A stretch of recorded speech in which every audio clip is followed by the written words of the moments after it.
باريس سان جيرمان يستعد لصفقة قد تهز عالم كرة القدم. النادي الفرنسي يخطط للتعاقد مع النجم الشاب لامين يامال من برشلونة مقابل 230 مليون يورو. منذ ظهوره الأول مع برشلونة وهو في 15 من عمره جذب أنظار كل الأندية الكبرى. رئيس باريس سان جيرمان ناصر الخليفي أكد أن العرض حقيقي ويعكس مدى إعجابهم باللاعب، لكن العقبة الكبرى أمام باريس هي برشلونة نفسه.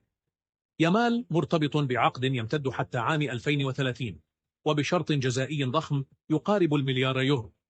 برشلونة يعتبر يامال حجر الأساس في مشروعه الجديد ولا ينوي بيعه إطلاقا. اللاعب بدوره سعيد في النادي ويركز على تطوير مستواه مع الفريق.